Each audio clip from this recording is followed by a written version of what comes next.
Bueno, hermanos, bendiciones. Yo sí los voy a incomodar un poco, qué pena, pero quisiera que no dejáramos huecos, o sea, que todos los que están atrás, así, nos coloquemos todos juntos. Así que le agradezco que se muevan en el nombre de Jesús, amén. Y que estemos como más cerca, ¿sí? Quiero tenernos un poco más cerca. Así que, por favor,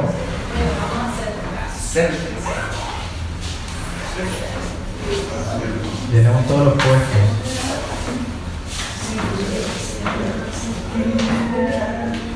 Mejor juntos y en armonía, dice la Biblia.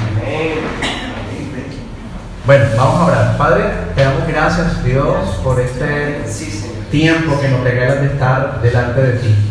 Te pedimos que te glorifiques grande y poderosamente y que nos hables, Dios, nos hables de una manera profunda, de una manera especial.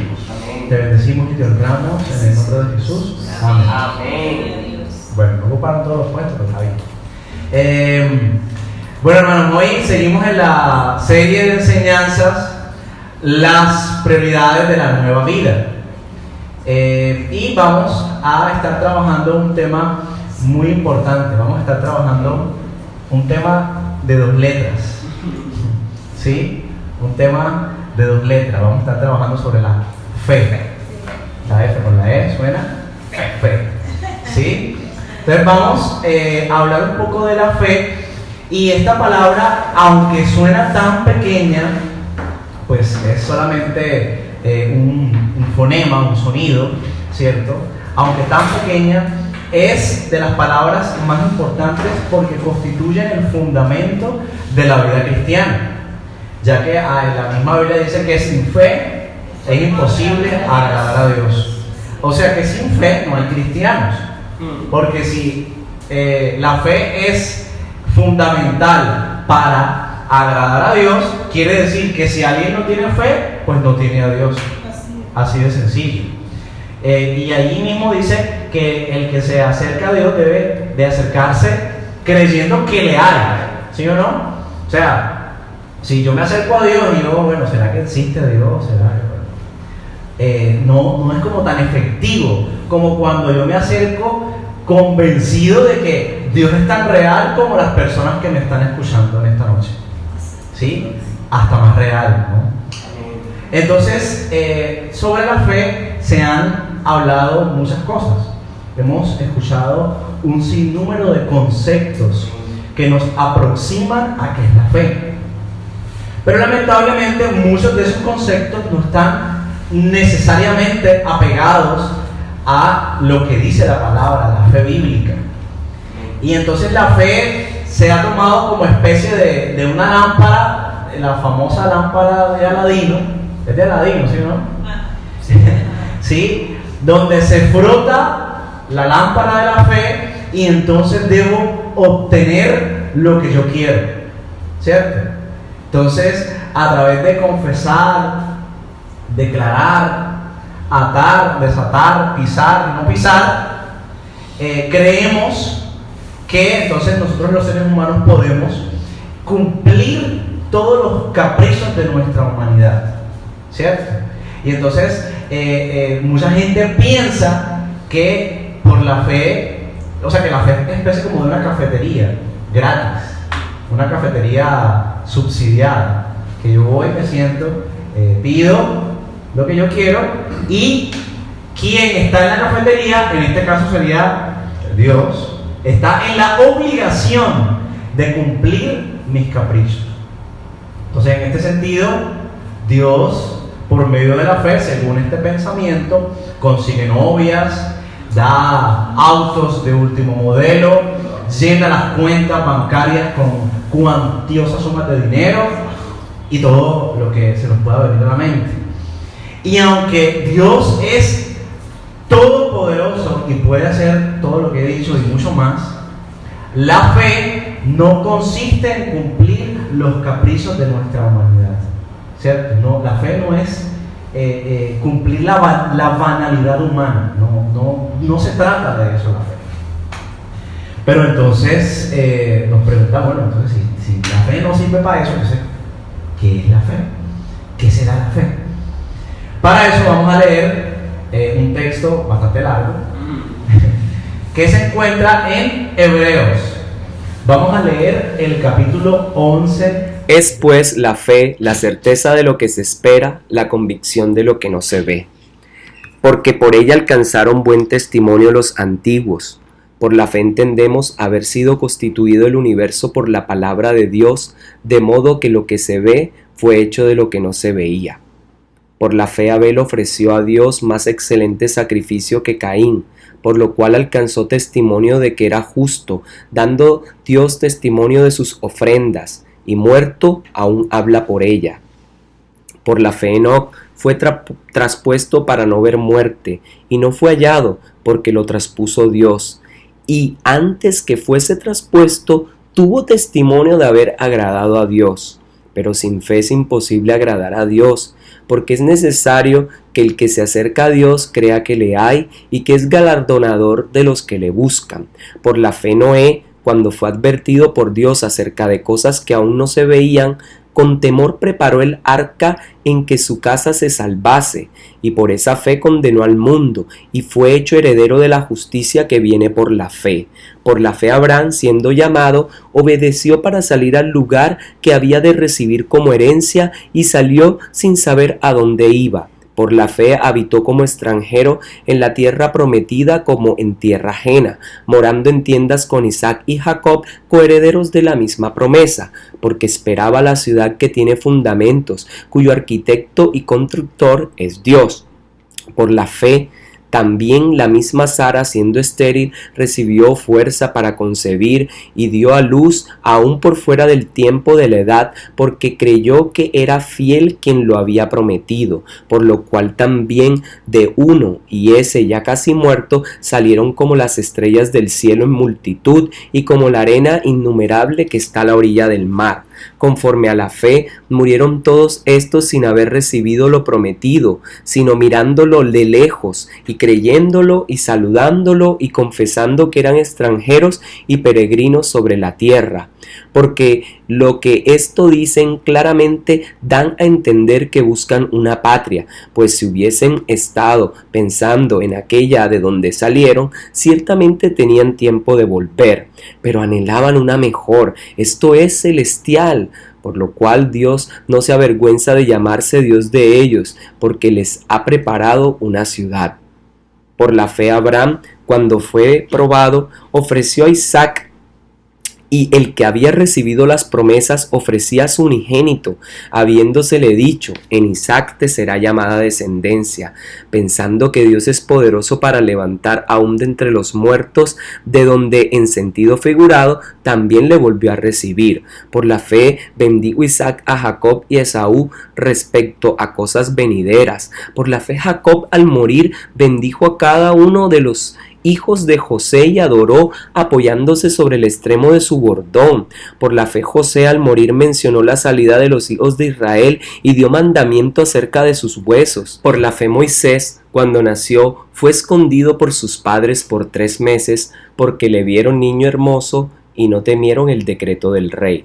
Por la fe Moisés, hecho ya grande, rehusó llamarse hijo de la hija de Faraón, escogiendo antes ser maltratado con el pueblo de Dios que gozar de los deleites temporales del pecado, teniendo por mayores riquezas el vituperio de Cristo que los tesoros de los egipcios, porque tenía puesta la mirada en el galardón. Por la fe dejó a Egipto, no temiendo la ira del rey, porque se sostuvo como viendo al invisible. Por la fe celebró la Pascua y la aspersión de la sangre, para que el que destruía a los primogénitos no los tocase a ellos. Por la fe pasaron el mar Rojo como por tierra seca, e intentando los egipcios hacer lo mismo, fueron ahogados. Por la fe cayeron los muros de Jericó después de rodearlos por 7 días. Por la fe Rahab la ramera no pereció juntamente con los desobedientes, habiendo recibido a los espías en paz. ¿Y qué más digo? Porque el tiempo me faltaría contando de Gedeón, de Barak, de Sansón, de Jefté, de David, así como de Samuel y de los profetas, que por fe conquistaron reinos, hicieron justicia, alcanzaron promesas, taparon bocas de leones, apagaron fuegos impetuosos, evitaron filo de espada, sacaron fuerzas de debilidad, se hicieron fuertes en batalla, pusieron en fuga ejércitos extranjeros. Las mujeres recibieron sus muertos mediante resurrección, mas otros fueron atormentados, no aceptando el rescate a fin de obtener mejor resurrección. Otros experimentaron vituperios y azotes, y a más de estos prisiones y cárceles. Fueron apedreados, aserrados, puestos a prueba, muertos a filo de espada, anduvieron de acá para allá cubiertos de pieles de oveja y de cabras, pobres, angustiados, maltratados, de los cuales el mundo no era digno, errando por los desiertos, por los montes, por las cuevas y por las cavernas de la tierra. Y todos estos, aunque alcanzaron buen testimonio mediante la fe, no recibieron lo prometido, proveyendo Dios alguna cosa mejor para nosotros, para que no fuesen ellos perfeccionados aparte de nosotros. Amén. Larguito, ¿no? Larguito pero sabroso. Este texto es un texto muy conocido. De hecho, siempre que se habla usualmente de la fe, se toca, ¿no? O se tocan algunos versículos. Pero bueno, vamos a intentar aproximarnos un poco a lo que Dios quiere hablarnos a través de este texto. Pero en primera medida vamos a situar el texto en la carta. Y tenemos que este texto es, o hace parte, está contenido en la carta a los hebreos. Y podemos decir que la carta a los hebreos, por la forma en que está escrita, por el mensaje que contiene, fue dirigida de manera inicial a una comunidad judía de personas judías que habían creído al Evangelio o que habían tenido algún tipo de exposición al Evangelio. Es decir, de pronto es que no creían, pero conocían de Jesús y de todo lo que había hecho Cristo en su tiempo de ministerio, lo que implicaba la resurrección, etcétera, etcétera. Entonces, inicialmente fue escrita para esta comunidad. ¿Qué pretende inicialmente la carta de los hebreos? Pretende hacer una comparación. Si usted ha leído un poco los capítulos de la carta de los hebreos, pretende hacer una comparación entre el sistema legal de Moisés y la obra redentora de Jesús.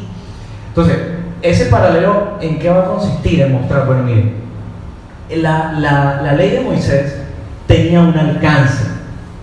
El alcance primero era anticipar o mostrar algunos rasgos de cómo iba a ser el plan de salvación. Pero la ley de Moisés no es suficiente para limpiar o redimir completamente los pecados.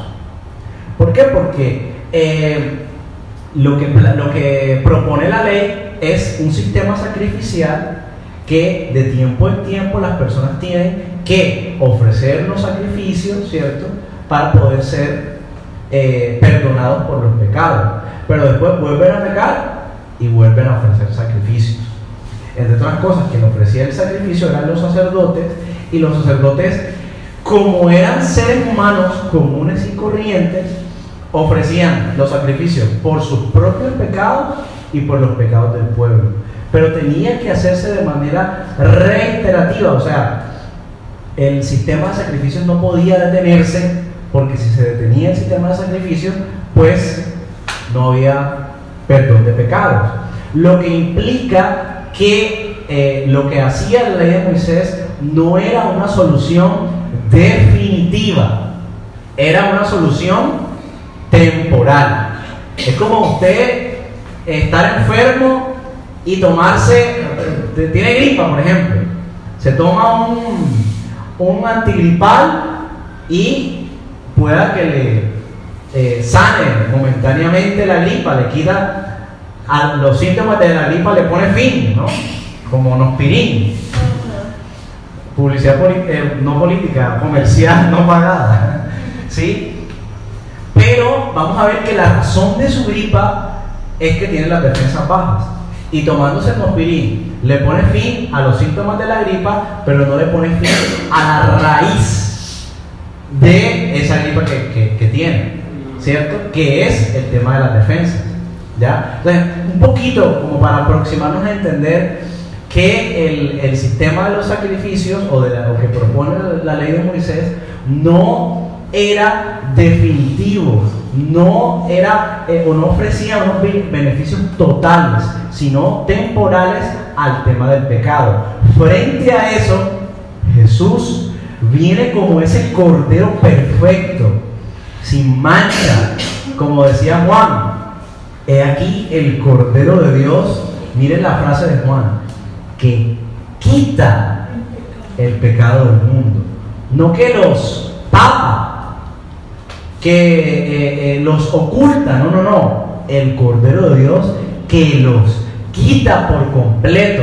O sea, la obra de Jesús no era una obra temporal, o no es una obra temporal, es una obra definitiva que le pone el punto final al tema del pecado. Entonces, lo que va a querer mostrar la carta es decir, miren, ustedes quieren aferrarse al sistema legal de la ley de Moisés, pero en Jesús el sistema legal queda en un segundo plano, porque Jesús obra a completitud la redención de la humanidad, ¿ya? Entonces no es necesario que nos centremos en este tema de la ley cuando ya Jesús lo hizo todo completamente. Entonces la carta busca que las personas que la lean dejen la mirada en la tradición y comiencen a poner la mirada en Cristo. En últimas, es lo que quiere la carta, que quienes la lean pongan la mirada en Jesús, que es el autor, va a decir más adelante, y consumador de la fe, que es quien obra completamente en favor de la humanidad para dar un punto final al problema del pecado, que es el problema que carga la humanidad desde el principio. Y curiosamente, un dato curioso, todo sistema religioso trata el tema del pecado del ser humano, pero solamente Jesús le da el punto definitivo, dice ya, consumado es, ya.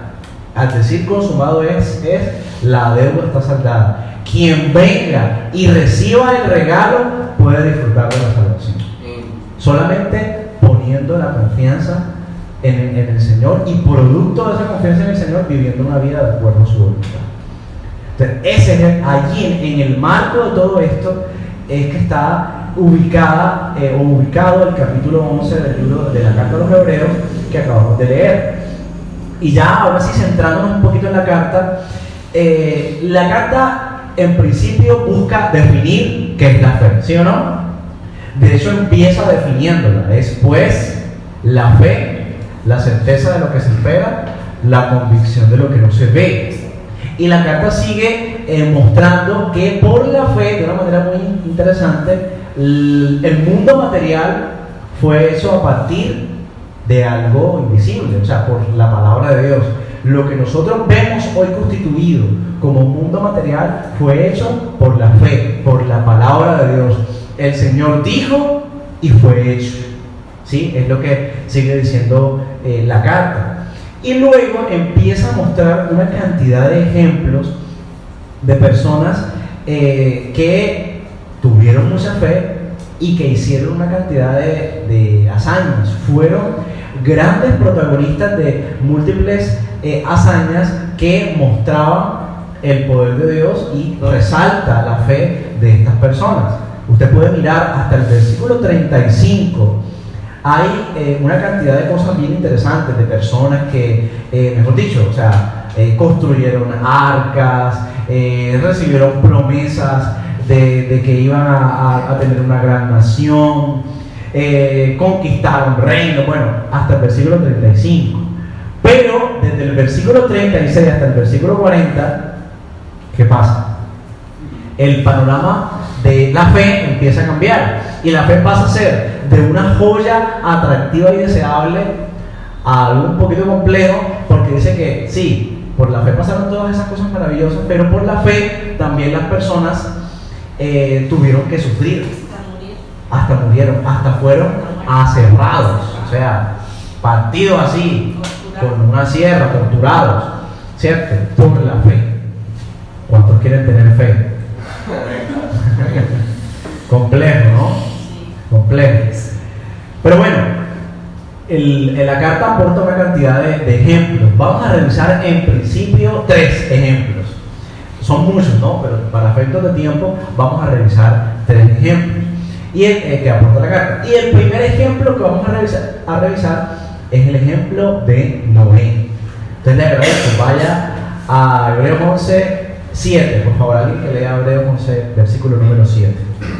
Por la fe, Noé, cuando fue advertido por Dios acerca de cosas que aún no se veían, con temor preparó el arca en que su casa se salvase, y por esa fe condenó al mundo, y fue hecho heredero de la justicia que viene por la fe.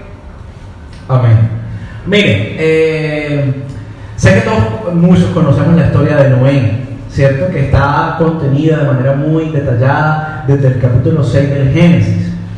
¿Y qué pasó con Noé? Noé vivió en un mundo o en una sociedad que estaba bastante perversa, ¿sí o no? A tal punto la perversidad llegó a un punto, a un clímax, que el Señor dice, oye, ¿yo qué creé? ¿Sí? Semejante creación me gasté yo. Y dice que el Señor se duele en su corazón de haber creado al hombre, al ser humano, y decide destruirlo, ¿cierto?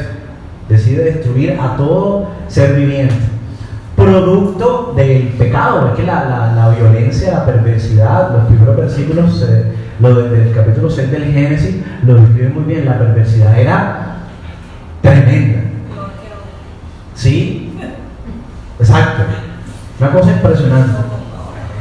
Y entonces el Señor ve esa maldad y dice, no, hay que depurar esto, no podemos permitir que esto siga así.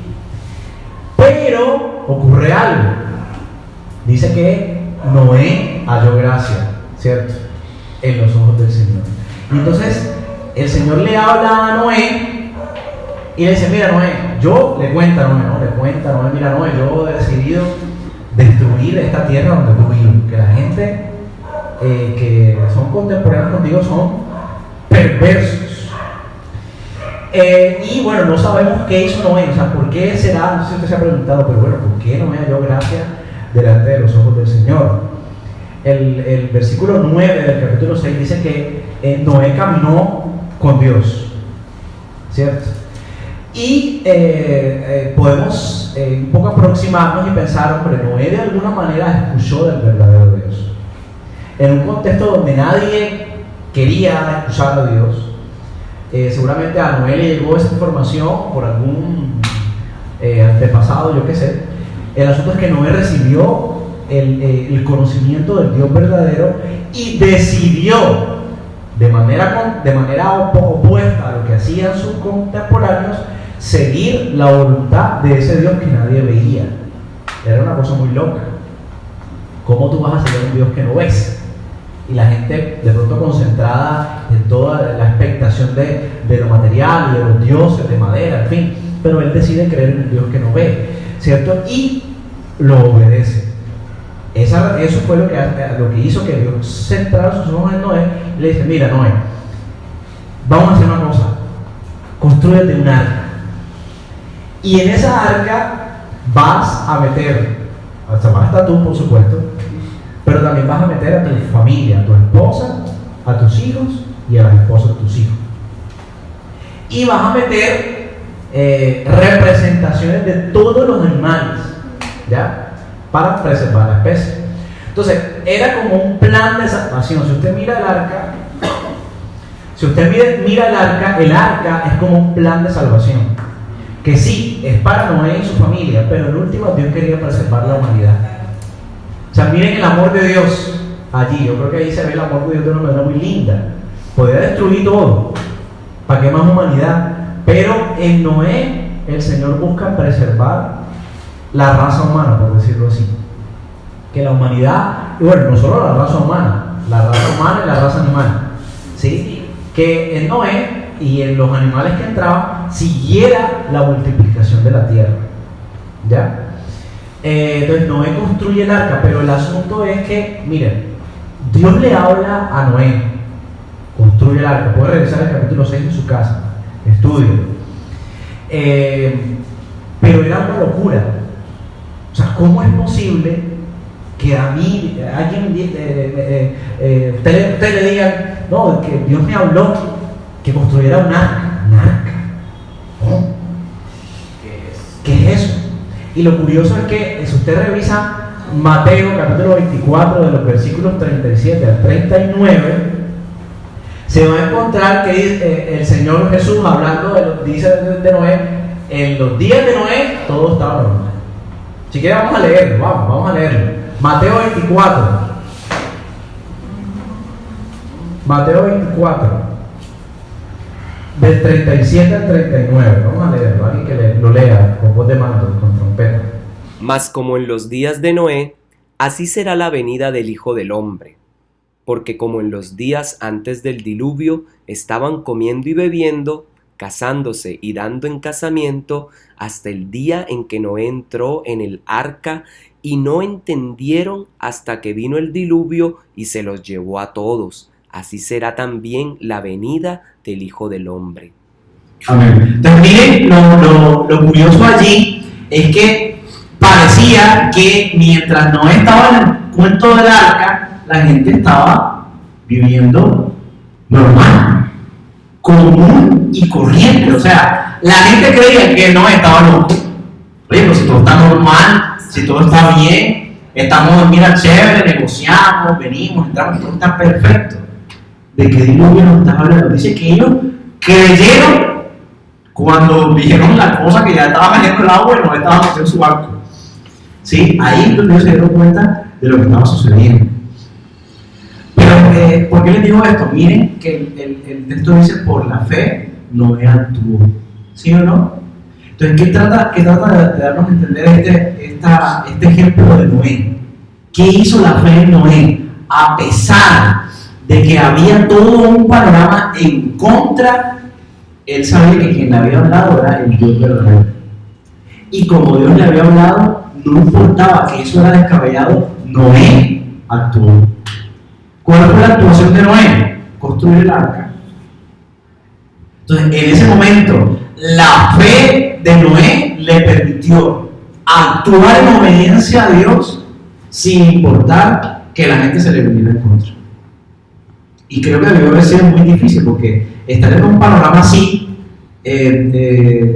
con tanta gente que no creía nada de lo que él estaba haciendo, debió ser complejo. Pero es que el asunto era que él tenía fe, o sea, él sabía que quien le había hablado era Dios. Amén. Vamos al segundo ejemplo. Vamos ahí mismo en Hebreos 11, o van a Hebreos 11, Sí. Versículos del 8 al 10 para mirar el ejemplo de Abraham. Por la fe Abraham, siendo llamado, obedeció para salir al lugar que había de recibir como herencia y salió sin saber a dónde iba. Por la fe habitó como extranjero en la tierra prometida, como en tierra ajena, morando en tiendas con Isaac y Jacob, coherederos de la misma promesa, porque esperaba la ciudad que tiene fundamentos, cuyo arquitecto y constructor es Dios. Amén. Miren esto tan interesante. Abraham, si usted revisa el capítulo 12 del Génesis, espero que lea en su casa, ya llevan dos, Génesis 6 y 7 también, y este del capítulo 12 del Génesis también. El capítulo 12 del Génesis empieza literalmente diciendo, pero Dios me había dicho a Abraham, vete de tu tierra, de tu parentela, a la tierra que te mostraré. Sí. ¿Sí o no? Así es. Pero si usted se va un poquitico más atrás y empieza a leer desde el versículo 27 del capítulo 11 del Génesis, lea en su casa, se va a dar cuenta de una cosa, que Abraham era originario de Ur de los Caldeos. Y cuando él estaba en Ur, dice que el papá decide irse a Canaán. Él iba para Canaán, el papá, Tarek. Pero por alguna razón se detienen en Harán, ¿cierto? Y como que Harán la cosa estaba buena porque se quedaron en Harán. ¿Ya? No fueron no llegaron a Canaán. Pero si usted revisa el capítulo 7, versículo 2 de Hechos, se va a dar cuenta de una cosa bien interesante. Que Esteban, cuando se está defendiendo ante el concilio, él dice, miren, Abraham recibió el llamado de Dios de salir cuando todavía estaba en Ur de los Caldeos, en Mesopotamia. ¿Sí? Todavía estaba en Ur. Y allá Dios le habla. El asunto es que en el tiempo indicado él sale, sí. Pero curiosamente dice que el texto de Hebreos dice que él no sabía para dónde iba. No me dijo, sal a la tierra que te mostré, pero así es. ¿Para dónde voy? Pero más sin embargo, ¿él qué hace? ¿Se queda o sale? Él sale. O sea, él actuó, se movió. ¿Por qué se movió? Porque sabía que Dios le había hablado. Como si fuera poco, Dios no se queda en decirle que salga. Él sale, llega a Canaán y Dios le dice, mira, esta tierra de Canaán donde te traje va a ser tuya y de tu descendencia, porque de ti yo haré una gran nación, etcétera, etcétera. Pero lo curioso de eso es que la tierra que Dios supuestamente le iba a dar estaba ocupada por personas o por naciones pequeñas que estaban allí. El amorreo, el fetreceo, el jegueo, todos los estaban ahí en la tierra de Canaán. Pero dice que él creyó. Y aunque no era real, entre comillas, en el presente no era real, que esa tierra era de él vivió toda su vida, vale la redundancia, convencido de esa palabra que Dios le había dado. O sea, para Abraham, esa tierra era de él y de su descendencia. ¿Por qué? Si la tierra estaba ocupada por otras personas. Porque Abraham tenía fe, confianza en un Dios verdadero. Esa confianza, esa fe le permitió permanecer, aunque en el presente no veía nada de lo que Dios había prometido. Ni siquiera tenía hijos en ese momento. Pero él creyó. ¿Sí? ¿Vamos bien hasta ahí? No se duerme, hermano. Vamos a ver un tercer ejemplo, que es el ejemplo de Moisés. Ya me van a mirar por qué estos ejemplos. Vamos entonces ahí mismo en Hebreos 11, versículos del 24 al 27. Por la fe Moisés, hecho ya grande, rehusó llamarse hijo de la hija de Faraón, escogiendo antes ser maltratado con el pueblo de Dios que gozar de los deleites temporales del pecado, teniendo por mayores riquezas el vituperio de Cristo que los tesoros de los egipcios, porque tenía puesta la mirada en el galardón.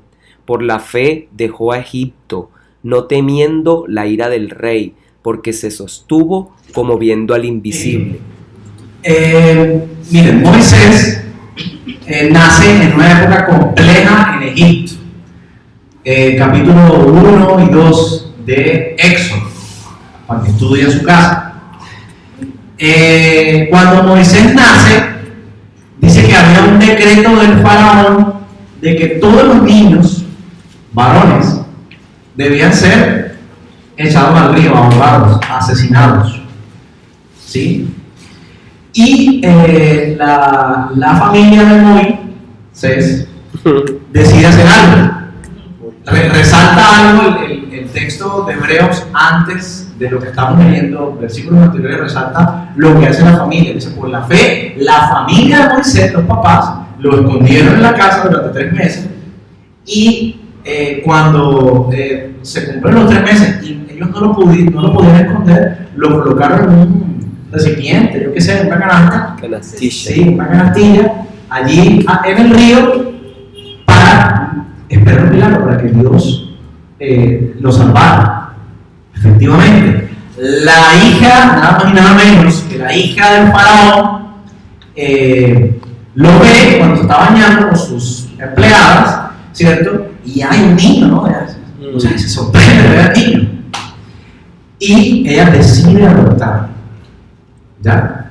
Entonces, de manera milagrosa también, la misma mamá de Moisés es quien lo atiende los primeros años. Cosa loca. ¿Sí? Era la Nodriza. nodriza. ¿Sí? Y cuando Y le pagaron. la institutriz, ¿sabes? Ujú. Cuando se cumplió el tiempo indicado, la mamá lo devuelve a su mamá adoptiva, o sea, a la hija del faraón, y ya Moisés no es un esclavo hebreo, es el nieto del faraón. Y seguramente con posibilidades de heredar el trono cuando se muriera el viejo, o sea, el faraón. ¿Sí? Podría heredar seguramente el trono Moisés. Pero Moisés, como había sido instruido los primeros años por su mamá biológica, él sabía quién era. O sea, él sabía su identidad y conocía quién era su Dios. ¿Ya? Allí, miren, desde los primeros años, la fe de Moisés fue forjada. Y cuando él tuvo la posibilidad de decidir, dice que él renunció a ser el nieto del faraón para sufrir con el pueblo de Dios. Ahora, ¿qué cosa más buena? Era el nieto del rey. ¿Sí? Es como si el nieto de Duque decidiera hacerse guerrillero. O sea, o el hijo de Duque. O sea, ¿cómo el hijo de Duque, teniendo un futuro, tengo un ejemplo, teniendo un futuro prometedor, se va a ir para la guerrilla? O sea, eso sería la locura más grande del mundo. Y algo así fue lo que hizo Moisés. ¿Sí? Se fue con los revoltosos que querían zafarse del yugo del reino, ¿cierto? Simplemente porque él sabía quién era Dios. Nuevamente vuelve el agua al cántaro. La fe de Moisés le permitió actuar. La fe de Moisés le permitió comprender que aunque podía tener muchos privilegios temporales, siendo el nieto del rey, estaría mucho mejor yéndose con el pueblo y siguiendo a Dios. Eso me habla a mí de un hombre que sabía quién era Dios. Y como sabía quién era Dios, pudo actuar en obediencia a ese Dios. Y eso, mis amados hermanos, es la fe. Más allá de lo que de pronto nosotros podemos idear y pensar, esa fe de actitud positiva. Se han oído a hombres de Duque Linares, ¿sí? Él cada vez que salía de televisión tenía un libro, y compren este libro, el libro rojo que habla de cómo ser rico. Ese era Jorge, y la actitud, toda la... Ay, mira, tenía un libro nuevo, Jorge. No, para todos los hombres, sino Jorge. Ay, Dios mío. Pero esta fe de la que hablamos, la fe bíblica, es una fe que trasciende eso. Amén. ¿Por qué trasciende? Porque es una fe que me permite actuar aunque las circunstancias sean adversas. Así es. Me permite mantenerme en pie aunque no esté viendo lo que yo quiero ver. Así es. ¿Ya? Y se acuerdan que les dije al principio que desde el versículo 36 de Hebreos la cosa era compleja. Cuando yo pregunté que quiénes querían fe después de lo del versículo 36, nadie dijo amén, ¿no notaron? Nadie dijo amén. Porque es complicado. Vamos a mirar un ejemplo de eso. Amén. Para ir, ya vamos en el descenso de la enseñanza. Vamos a ir a el libro de los Hechos 7, 54 al 60. Por favor. Oyendo estas cosas, se enfurecían en sus corazones y crujían los dientes contra él. Pero Esteban, lleno del Espíritu Santo, puesto los ojos en el cielo, vio la gloria de Dios y a Jesús que estaba a la diestra de Dios, y dijo: He aquí veo los cielos abiertos y al Hijo del Hombre que está a la diestra de Dios. Entonces ellos, dando grandes voces, se taparon los oídos y arremetieron a una contra él, y echándole fuera de la ciudad, le apedrearon, y los testigos pusieron sus ropas a los pies de un joven que se llamaba Saulo, y apedreaban a Esteban mientras él invocaba y decía: Señor Jesús, recibe mi espíritu. Y puesto de rodillas, clamó a gran voz: Señor, no les tomes en cuenta este pecado. Y habiendo dicho esto, durmió. Amén. Qué belleza. Es tremendo el Esteban, ¿verdad? O sea, uno lee a Esteban y ve una nobleza en su corazón. Wow. Impresionante. Cuando yo leo a Esteban, me recuerda a Jesús.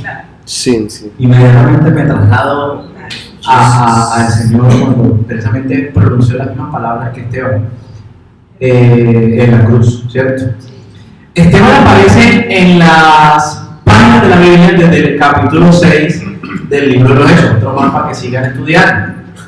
¿Sí? Capítulo 6 de Hechos narra que en la iglesia de Jerusalén habían unos problemas bien serios con el tema de la atención a las viudas. Había unas viudas que decían que a las otras viudas, a las hebreas, les daban más o les repartían más comidita que a las de origen griego. ¿Sí? Y entonces había una gran disputa porque se creía que había como inequidad, ¿sí? O favoritismo, que había unas viudas de la rosca y otras que no estaban en la rosca, ¿sí? Entonces los apóstoles, para dar solución a la problemática, ¿qué hacen? Escoger a un grupo de hombres que pues fueran de buen testimonio para que se encargaran de servir a la mesa con equidad, ¿sí? Dentro de esos hombres estaba Esteban, que la Biblia allí en el capítulo 6 dice que era varón lleno de fe y del Espíritu Santo. Esteban no se quedó sirviendo a la mesa, sino que Esteban empezó a predicar la palabra, a llevar el evangelio. Y el hombre Dios lo usaba tremendamente. Dice la Biblia que tenía gran respaldo del Señor, a tal punto que cuando discutían con Esteban no podían rebatirle. Dice, no podían resistir el espíritu con que él hablaba. Así es. O sea, haga de cuenta un debate, ¿sí? Lo más cercano que tenemos nosotros es un debate político, así, una elección. Están así todos, hay uno que habla y nadie puede contradecir lo que él dice. Así pasaba con Esteban. Él hablaba de la palabra, exponía la palabra y ningún religioso, ningún sacerdote podía contradecir, porque hablaba con firmeza, con verdad, ¿cierto? Respaldado por el poder del Espíritu Santo. Cuando la élite religiosa se da cuenta de eso, no les conviene y lo apresan a Esteban. ¿Y qué hacen con Esteban? Usan las mismas artimañas que usaron con Jesús. Contratan testigos falsos para acusarlo de blasfemar contra el templo, contra Moisés, etc., la misma treta, ¿cierto? Y lo condenan a muerte. Desde el capítulo número 7, otro más para que estudien, de Hechos, Esteban empieza a hacer una defensa. Miren, esa defensa de Esteban a mí me encanta, sí, porque él empieza a tomar toda la historia hebrea, ¿cierto? Y habla desde Abraham, y hace todo un recuento histórico, bien bonito.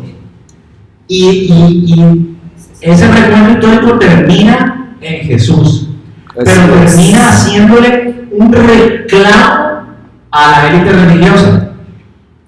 Porque él dice, ustedes, así como mataron a sus antepasados, mataron a los profetas que anunciaban la venida de los justos, ¿ya? Se los estaban acusando. Y a ellos no les gustó esa cuestión. Dice, cuando vieron eso, se enfurecieron, arremetieron contra él y lo comenzaron a apedrear. Ahora, ¿dónde está la fe aquí? Porque a veces uno dice, no, es que por la fe tú te vas a librar de tus enemigos, los vas a pisotear. Pero acá parece que los enemigos estaban pisoteando a Esteban, porque lo estaban apedreando.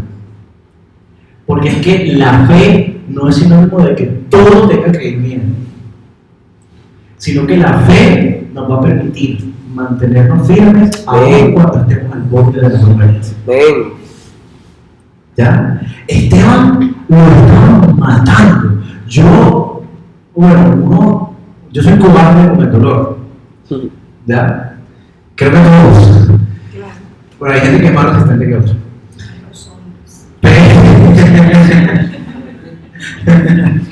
Eso dice. Pero yo me imagino, oigan, morir apedreado debe ser cosa fea. O sea, uno que le cae, yo qué sé, un martillo en el dedo y, ay, Dios mío, uno ve de todo. Ahora, ¿qué tal que uno le caigan peñones? Porque esas no eran piedritas así, yo imagino que esas piedras eran piedrotas. Ya, peñones, como dicen uno acá en la costa. ¿Sí? Pero aunque Esteban le estaban tirando piedras, Esteban siguió con su corazón confiado en Dios. Así es. Y dato curioso, cuando lo estaban ejecutando, dice que él vio los cielos abiertos. Al Padre, dice, y a Jesús a la diestra del Padre. ¿Ya? Entonces, miren el resultado de la fe en Esteban. Aunque lo estaba matando, el hombre permaneció fuerte, firme. ¿Ya? Y resalto lo que les he ido diciendo. ¿Qué es la fe? En últimas, la fe es esa confianza absoluta. Miren, Esteban, para poder exponer su vida, tenía que estar supremamente convencido que lo que él decía era verdad. Así es. Porque yo no creo que de lo contrario él hubiese aceptado que lo apedrearan. Él hubiese dicho, no, yo estaba predicando la mentira, no me maten. Pero él estaba, miren, es que es una cosa impresionante que no encuentro ni las palabras para expresarlo. Él estaba tan seguro, tan confiado, tan convencido, tan firme en lo que creía, que no le importaba morir. Entonces la fe es lo que nos permite a nosotros, no importa en qué circunstancias estemos, estar firmes.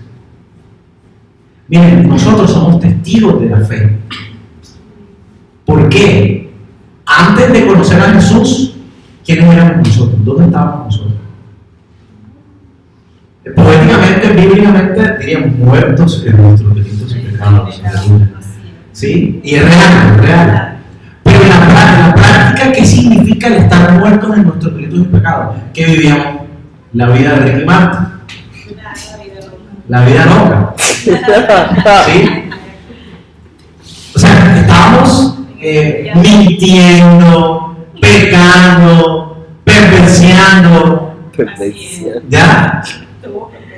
Eso es lo que hacíamos antes de conocer al Señor. Pero por la fe, nuestra vida fue transformada y nuestra actuación de ahora no es la misma que la actuación de antes. ¿Por qué? Por la fe. Entonces se dan cuenta cómo la fe nos lleva a actuar, nos lleva a vivir. La fe es como la encarnación de la vida cristiana. Por la fe actuamos diferente. Por la fe nos amamos y estamos pendientes los unos de los otros. Miren, para el mundo esto es una locura. Porque ¿qué hace el mundo? El mundo busca competitividad, ¿sí o no?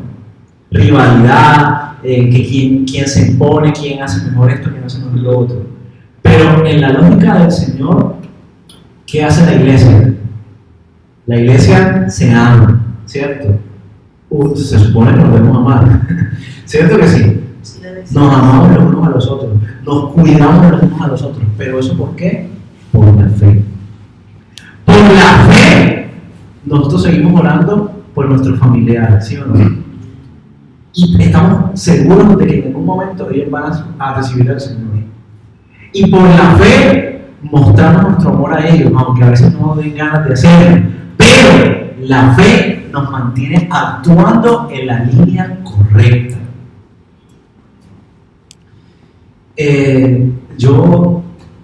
iba a colocar algo en la enseñanza que no sé, cuando lo pensé colocar no lo quise colocar, pero lo voy a decir. Por la fe, yo estoy acá. ¿Ya? Porque es imposible, o suena imposible, que una persona con una limitación pueda predicar. ¿Ya? Y mucha gente podría decir, bueno, tú no tienes fe porque Dios no te sana. De hecho, yo tenía un compañero en el colegio que me decía eso. Él iba a cierta iglesia, no es el nombre, ¿sí? Y él me decía, no, porque a ti te falta fe. Me decía él. Acelérate. ¿Ya? Te falta fe, vamos a orar, no sé qué, tal, lo otro. Y me invitaba, y yo fui a varios servicios de su iglesia, no sé qué tal, y me decía, no, te falta fe. ¿Ya? Pero hoy en día entendí que es que la fe no, o sea, la fe no se trata de solucionar nuestros problemas en la hora. La fe se trata de que en medio de los problemas nosotros caminemos, mire, desde el sitio. Amén. Bien. ¿Sí? Y claro que Dios va a responder a nuestras oraciones. Así es. Pero nos mantenemos firmes, no importa lo que pase, por la fe en Él. Hay una cosa muy bonita en capítulo 3 de Daniel. Lean. ¿Sí? Dice que el rey Nabucodonosor, sí, él decide construir una estatua, ¿sí o no? Una estatua. No esa estatua. Él decide construir una estatua para que adoraran, ¿sí? Para que la gente, al sonido de los instrumentos de música, la gente se postrase y adorara. Pero Sadrach, Mesach y Abednego eran los únicos tres que no quisieron postrarse ante la estatua. Y cuando el rey viene, amigo, ven acá, ustedes son funcionarios públicos. Ellos eran funcionarios públicos de la corte. Entonces, ¿por qué no se inclinan? Ustedes están dispuestos que al sonido de la flauta, no sé qué, y ahí dicen un montón de instrumentos.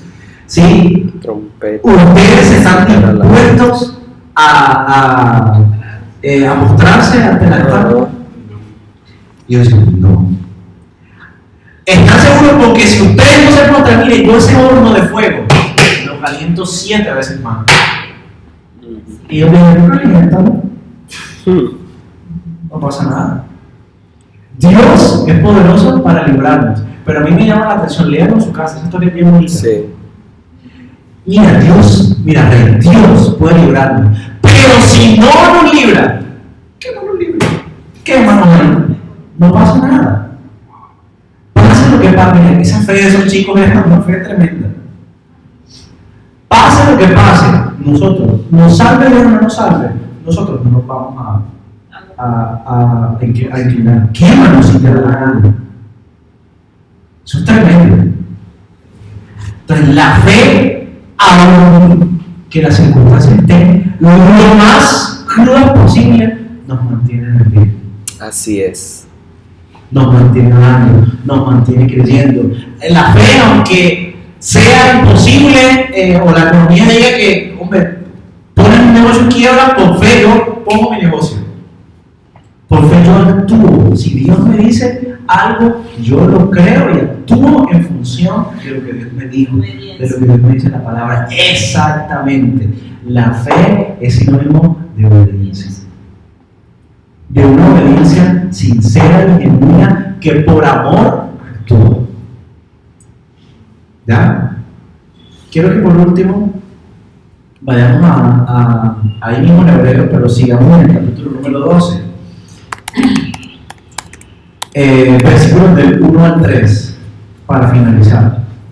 Por tanto, nosotros también, teniendo en derredor nuestro tan grande nube de testigos, despojémonos de todo peso y del pecado que nos asedia, y corramos con paciencia la carrera que tenemos por delante, puesto los ojos en Jesús, el autor y consumador de la fe, el cual por el gozo puesto delante de él sufrió la cruz, menospreciando el oprobio, y se sentó a la diestra del trono de Dios. Considerad aquel que sufrió tal contradicción de pecadores contra sí mismo, para que vuestro ánimo no se canse hasta desmayar. ¿Ya? Si nosotros queremos un referente de fe, miremos a Jesús. Amén.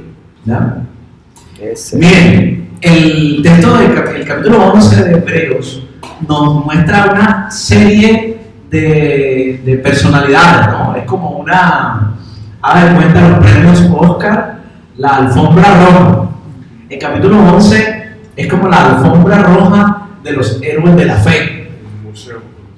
Y desfila Noé, desfila Abraham, desfila Isaac, todos los patriarcas, José, desfila Sansón. Mejor dicho, una cosa tremenda. Y los que no mencionan el texto, dicen, el tiempo me falta, imagínense. El tiempo no me alcanza para mencionar a gente, a los principios, a un montón. Es una alfombra roja. Pero, ¿en quién debemos tener puestos los ojos? En Jesús. Ahí dice, puestos los ojos en Jesús. Sí, ellos tuvieron fe, hicieron cosas tremendas y les pasaron cosas tremendas también. Pero el que encarna la fe, quien es la fe en carne, así, tocante, viva, es Cristo. Amén. Ya, es Jesús. Él es la fe en carne. Miren que hemos hablado y les he dicho, la fe es lo que nos lleva a actuar en medio de las circunstancias, confiando en Dios, ¿sí o no? Es como más o menos el resumen de lo que hemos hablado. Y es exactamente lo que Jesús hizo. Por la fe, Jesús fue a la cruz y actuó la obra salvadora para la humanidad. Por obediencia al Padre y por amor a nosotros. ¿Ya? Qué bello, ¿verdad? Es esa la materialización de la fe. La actuación, lo que hizo Jesús. Y me llama la atención porque de nuevo la fe nos lleva a actuación. Yo les decía ahorita, la fe es la encarnación de la vida cristiana. Si nosotros tenemos fe, vamos a actuar conforme a lo que el Señor quiere. Amén. ¿Sí? Conforme a la voluntad perfecta del Señor. Vamos a ver. Viene por el oír y el oír la palabra. Amén. Sí. Al exponernos al conocimiento de Dios, tenemos más fe. Tenemos más confianza. Amén. Le pido que se